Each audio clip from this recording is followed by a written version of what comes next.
श्री स्वामी समर्थ.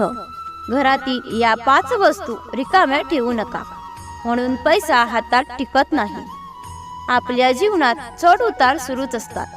बऱ्याचदा आपल्या हातात काही पैसा टिकत नाही असं होतं. याला काही वेळा वास्तुदोष जबाबदार असतात. वास्तुशास्त्रात अशा काही गोष्टी सांगण्यात आल्या आहेत की त्या रिकाम्या राहिल्यास आर्थिक संकटाचा सामना करावा लागतो आणि वास्तुदोषही होतो. चला जाणून घेऊया कोणत्या आहेत या गोष्टी. तर मित्रांनो, जे स्वामी भक्त आपल्या चॅनलवरती नवीन असाल तर सबस्क्राईब करा आणि कमेंटमध्ये श्री स्वामी समर्थ नक्की लिहा. चला तर व्हिडिओला सुरुवात करूया. जर तुमचे चांगले दिवस अचानक वाईट दिवसात बदलत असतील तर तुमच्या घरातील गोष्टींकडे नक्कीच लक्ष द्या. अनेकदा घरात अशा काही गोष्टी असतात ज्या रिकाम्या राहिल्या की घरामध्ये नकारात्मक प्रभाव दिसू लागतो. वास्तुशास्त्रात आणि शास्त्रीय मतानुसार घरात ठेवलेल्या रिकाम्या वस्तूंचा तुमच्या प्रगतीवर दुष्परिणाम होतो. अनेक वेळा एखाद्या व्यक्तीच्या नशिबावर लहान सहान गोष्टीचा परिणाम होऊ लागतो आणि तो हळूहळू गरिबीकडे वळतो. या गोष्टीमुळे आयुष्यात नकारात्मकता येते आणि एकामागून एक नवीन अडचणी येऊ लागतात. म्हणूनच जीवनाच्या विकासासाठी आणि भाग्यवृद्धीसाठी या 5 गोष्टी घरात कधीही रिकाम्या ठेवू नये.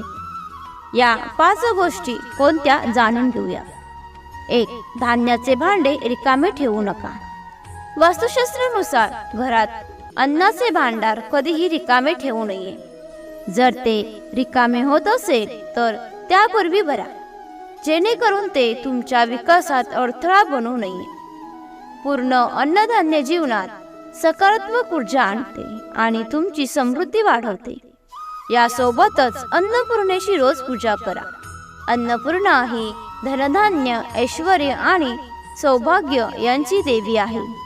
त्यांची रोज पूजा केल्याने घरातील भांडार कधीच रिकामे राहत नाही. 2.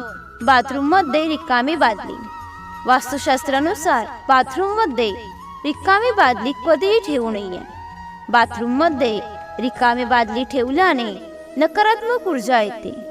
त्यामुळे अनेक समस्यांना सामोरे जावे लागते. जर तुम्ही बादली वापरत असाल तर ती नेहमी पाण्याने भरा. यासोबतच काळी किंवा तुटलेली बादली वापरू नका, हे नेहमी लक्षात ठेवले पाहिजे. बाथरूममध्ये निळ्या रंगाची बादली वापरा. बादली वापरताना ती पाण्याने भरून ठेवा, रिकामी ठेवू नका. 3. तिजोरी खाली ठेवू नका. तिजोरी किंवा पर्स कधीही रिकामी ठेवू नयेत, हे नेहमी लक्षात ठेवावे. थोडे पैसे नेहमी ठेवावे. रिकाम्या तिजोरी किंवा पर्समुळे गरिबी येते. म्हणूनच तिजोरी किंवा पर्समध्ये काही पैसे असलेच पाहिजेत, हे लक्षात ठेवले पाहिजे. हे सर्व एकाच वेळी रिकामे करू नका. यासोबतच तिजोरीत गोमती चक्र, शंखही ठेवू शकता.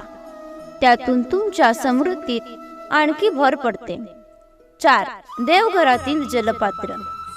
बहुतेक घरामध्ये पूजास्थान असते आणि तिथे पाण्याची भांडी, घंटा इत्यादी पूजेशी संबंधित गोष्टी असतात. वास्तुशास्त्रानुसार देवघरात ठेवलेले पाण्याचे भांडे कधीही रिकामे ठेवू नये. पूजा केल्यानंतर पाण्याच्या भांड्यात पाणी भरून त्यात थोडे गंगाजल आणि तुळशीचे पान टाकावे. देवालाही तहान लागते असे मानले जाते. पाण्याने भरलेले भांडे देवघरात ठेवल्यास भगवंताला तहान लागत नाही आणि भगवंत तृप्त राहतो. यामुळे घरात सुख समृद्धी राहते आणि सकारात्मक ऊर्जेचा संचार होतो. दुसरीकडे रिकाम्या पाण्याचे भांडे घर आणि जीवनावर नकारात्मक परिणाम करतात, ज्यामुळे एखाद्याला आर्थिक संकटाचा सामना करावा लागतो. 5. अपशब्द वापरू नका. आपल्या समृद्धीमध्ये भाषेला खूप महत्त्वाचे स्थान आहे. म्हणूनच जिभेवर ताबा ठेवा, म्हणजे कोणाचाही अपमान करू नका. घरातील मोठ्यांना अशा गोष्टी बोलू नका ज्यामुळे त्यांना मानसिक त्रास होईल. असे केल्याने लक्ष्मी देवीला राग येतो आणि ती आपला मार्ग बदलते. म्हणूनच घरातील मोठ्यांचा कधीही अनादर करू नका.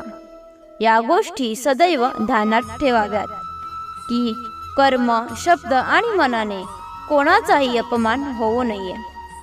तर मित्रांनो, आजचा हा स्वामी संदेश आवडला असेल तर कमेंटमध्ये श्री स्वामी समर्थ नक्की लिहा. श्री सद्गुरू स्वामी समर्थ. धन्यवाद.